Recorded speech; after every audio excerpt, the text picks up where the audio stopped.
Hello, good morning. Rev'd Julie here with this week's Thought for the Week.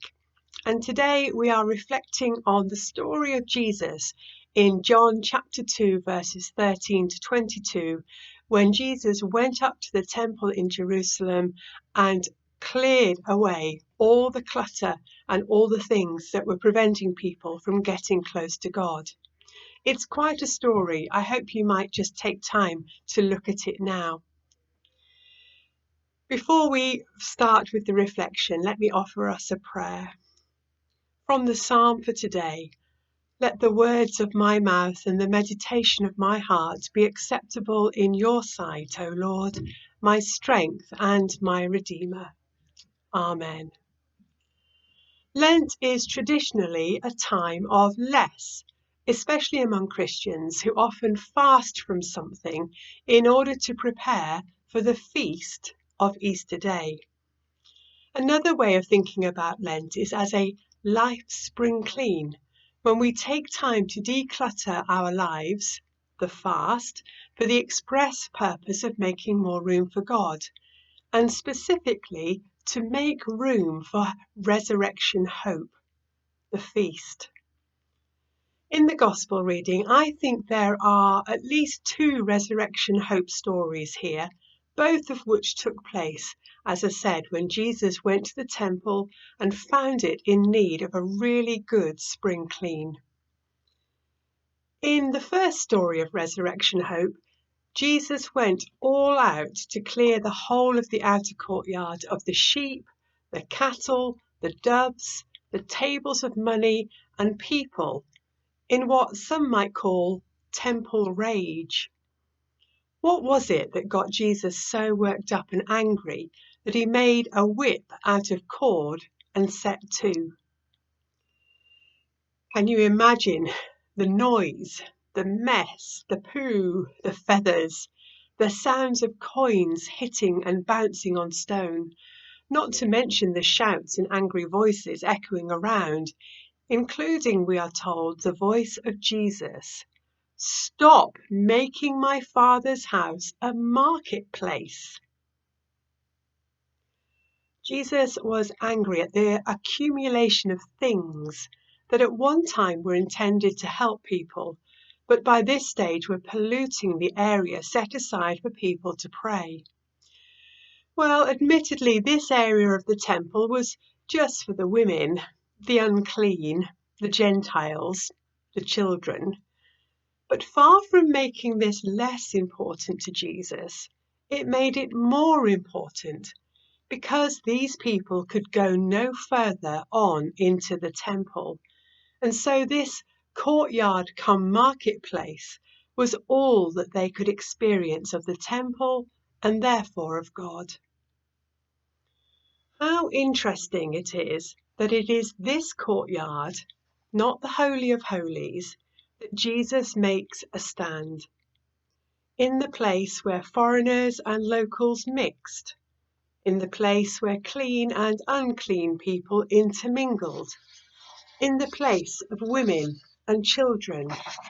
Here is the place to meet God. And Jesus is angry because they are being prevented from experiencing the fullness of his Father's presence. So he brings his Father's presence to them, in the mess and in the mayhem. He literally destroys the paraphernalia and brings in resurrection hope, life with God renewed and restored and open to all. The second resurrection story is hidden away in the dialogue between Jesus and the Jews. Along with his actions, Jesus delivers a powerful message. His message is this: destroy this temple, and in 3 days I will raise it up.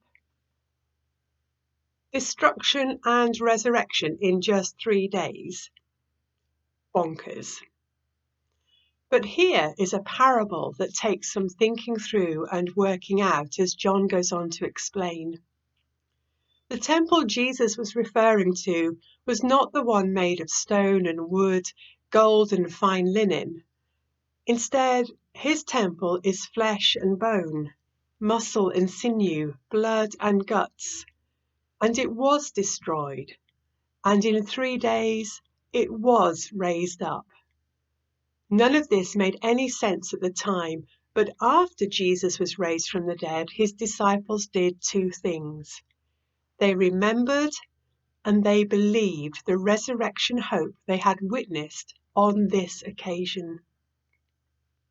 And for us, in our lives, I wonder if Jesus ever gets angry with the amount of stuff that is getting in the way of our fully experiencing the love and presence of God. Can God even get a hearing over the noise of our lives? Does resurrection hope get squeezed out of our daily lives? Is it time for Jesus to drive out the clutter and noise of our inner lives, including those accumulated doubts, worries, loss, regrets, habits, fear, and anxiety? These are the sort of things that can find themselves stored in our hearts and which need to be removed. What will we do even now, 3 weeks into Lent, to let God shift the unnecessary stuff in our hearts to make more room for resurrection hope? Let's ask God where He wants to restore resurrection hope in our lives.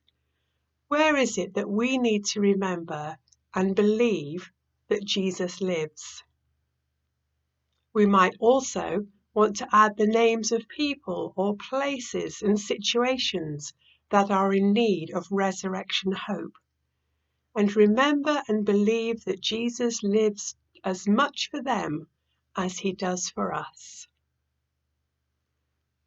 So, to finish, 3 phrases for you to remember. Resurrection hope. Remember and believe. Jesus lives. God bless you. Take care now. Bye-bye.